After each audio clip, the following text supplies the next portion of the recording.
miles south of Boston, and it's hot, Theo. I think on Monday or Tuesday it's going to be 104. They're talking about with a heat index, so it's definitely the dog days of summer.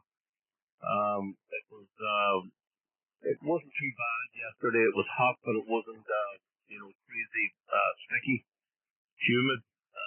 But Friday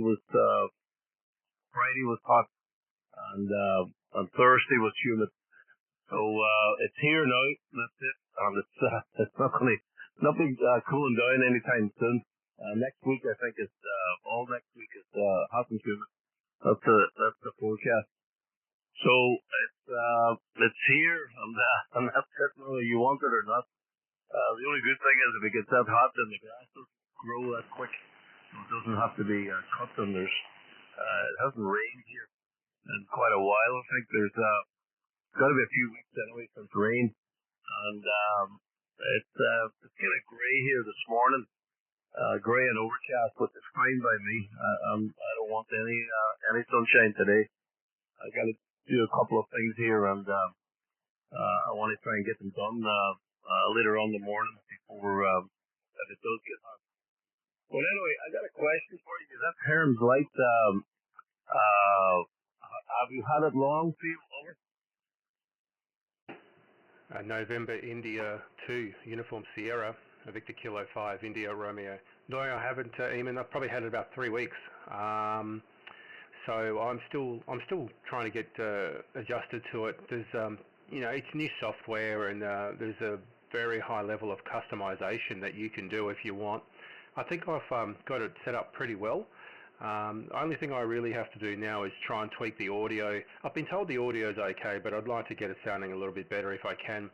I'm just using a computer gaming headset, and yeah, if I can improve on it a little bit, I'll be even happier. But if I can't, I'm quite happy with that, with the way it's sounding right now. So yeah, I'm very, very happy with it. You're a good signal. I'm running what they call the NR2, the noise reduction 2, and it's bloody amazing. I'm actually recording this, and I'll upload a little video to my YouTube channel later of our contact, and you'll get an opportunity to see how I'm hearing you. I'm very impressed. Refresh my memory. What's the radio that you have there? You probably told me earlier, but I didn't get a chance to note it down. NI2US VK5IR. Yep, VK5IR, NI2US. Very good. This is an FT1000. Sorry, it's not. It's an FTDX 101 MP. So Yaesu radio, and I had it since last November, right at Thanksgiving. I got it, and I'm fairly happy with it. I upgraded from an FT5000, and so far, touch wood, it's working good. Anyway, the reason why I asked you about the Hemers Lite, I ordered an AND, and I haven't heard from them, and I just seen the calendar on my phone popped up on Friday to say that I should have been getting some information on it, or it should have been coming, or pay for it, or whatever the story is. But I haven't heard anything from them, and so I take it that they're not coming out. So at this stage, I think with the success of that Hemers Lite, I think it's true that maybe that's the direction I want to go in. I just want to take a look at it and mess around with it. So that's the only reason why I asked you. There's a guy, John ONATI. If you look up his call sign, and he'll give you any help you need with it. He's in Belgium, an Irish guy lives in Belgium, and he's heavy into it. And he seems to have it running perfect. So maybe he's a guy that might be able to point you in some direction. Sorry, Theo, go ahead. Yeah, I know John not that well, but I've exchanged some messages with him on Facebook. He's tried to help me with some issues in the past, and we were able to resolve those issues. Look, I'm in the same boat. I have I've got a Sun SDR 2DX, and I've been really, really happy with it. But I just kept hearing so much about the Hemers Lite 2 and the Thetis software. Unfortunately, Thetis won't run with the Sun SDR, so I thought, look, I'm going to try it. I'm going to go get one. Really wanted to give it a shot. Also wanted to try Pure Signal, the adaptive pre-distortion, and that seems still to be working very well. The Hemers Lite 2 seems to be a lot more susceptible to RFI, so I had to put a lot more ferrites on my cables and do a bit of choking, but I seem to have resolved that as well. As for the Anan, unfortunately your story is one I've heard of far too many times. I even have a personal friend here in Adelaide, who had ordered an Anan G2, and they told him 4 weeks, and I think he waited to about the 6-week mark before he started chasing them up, and they wouldn't get back to his emails. I said to him, mate, just do a credit card chargeback, tell the bank, get your money back, and he did a chargeback. He had his money back in 3 business days, and you wouldn't believe it. As soon as he got his money back, he got an email from Anan saying, oh, we've got your radio, it's ready to ship, here's your invoice, pay this and we'll ship it. And he decided that he didn't want to go down the Anan path anymore. He went and bought a Flex radio. But yeah, look, it's one of those things. Which model of Anan radio have you ordered over? Well, I ordered it, but you only had to pay $1 for the pre-order. So it's that one that they brought out. I don't know the model number, but it's it's about $800, something like that. And the only reason why I wanted it was because it was 20 watts, I think, or 25 watts, as opposed to the Hemers Lite 2. So with 20 watts, I can get almost a kilowatt, or maybe 900 watts, I think, out of these amplifiers. So that would have been perfect for me, I feel. But it's a new one that they were bringing out there. And then John told me that they're not going to have any filters in them. So at this stage, I don't know if they're in the business of selling radios or if they're in the business of advertising radios. I don't know. But anyway, they haven't contacted me, and that's it. So I think I'll go the same route as your friend. November India 2, Uniform Sierra, Victor Kilo 5, India Romeo. Yeah, okay. I am familiar with that one. The Anan 10, I think they call it. It looks quite impressive, and it also does 6 meters, which I don't care much for 6.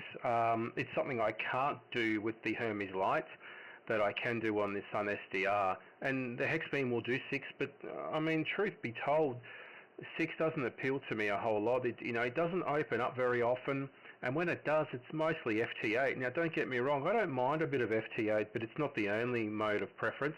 I would much rather voice or CW. And so I thought, you know what, if I miss out on a bit of the 6 meter activity, I'm not going to be particularly upset about it. So yeah, but look, it'll be interesting to see what happens with those Anans. They do look quite good, and we'll just have to wait. Hopefully they deliver soon, because otherwise we may start hearing more and more of what you just said. And I've heard it before with Anan. It's the sad reality of it. And there's a lot of posts on Facebook to back that up. So I don't know. I don't want to bag them. They seem to make a good product, but they are not so good at delivering over. Yeah, I don't know anything about them.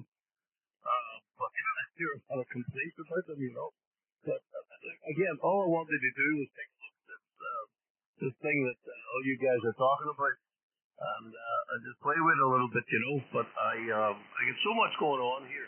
It's not a priority. So I'll get one. I'll get a Hemers Lite ordered, and then I'll mess with it in the winter time here, or when things get quieter. But it's just busy with work and so on. It's just trying to just put fires out right now at the moment. So it's not a priority for me. There's plenty of things that need fixed around here for radio.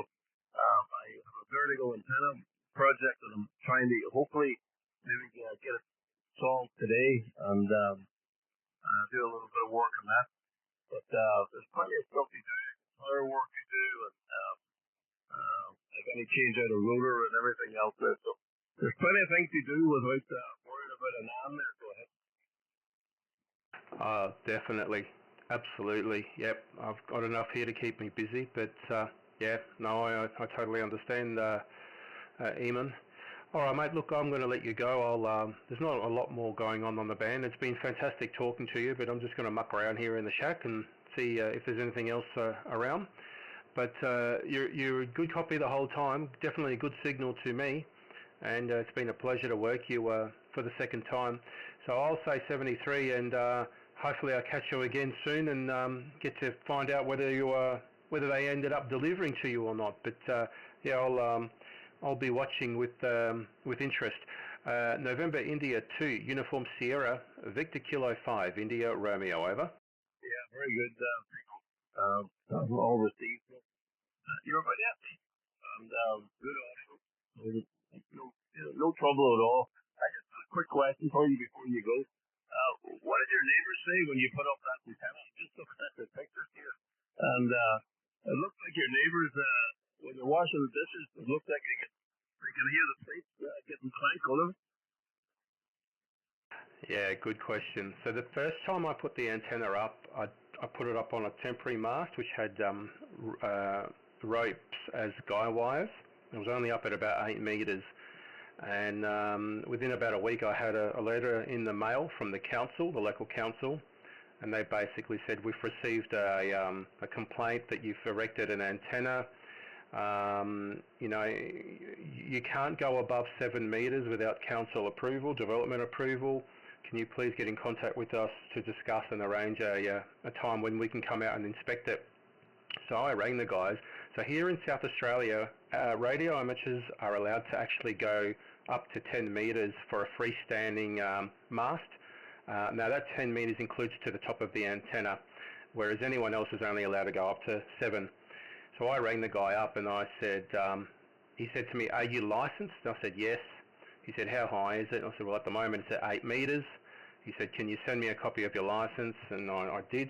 And he said, have a good day. Now that phone call lasted for 67 seconds. I remember it very well.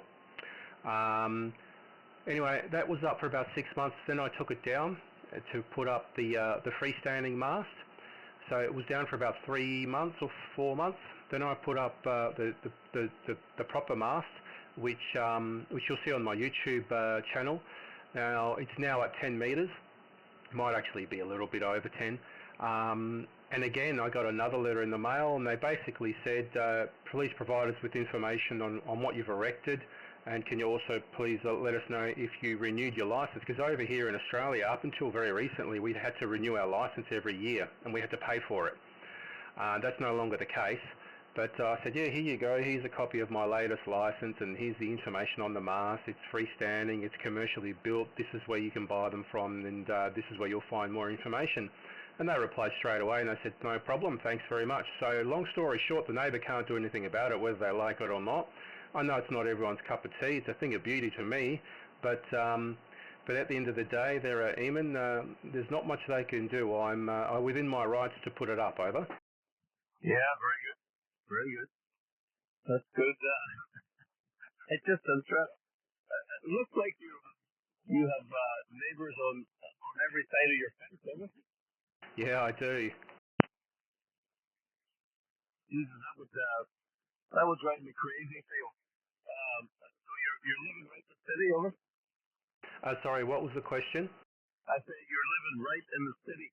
You're right in the city, over? I'm definitely in the suburbs. I'm about 11 kilometres from the city centre, from the CBD of Adelaide. So absolutely, I'm a suburban DXer on the typical suburban block. Yeah, very good. I see another. Yeah, there's somebody there with satellite dish not far from you, over. Sorry, just run that question by me again.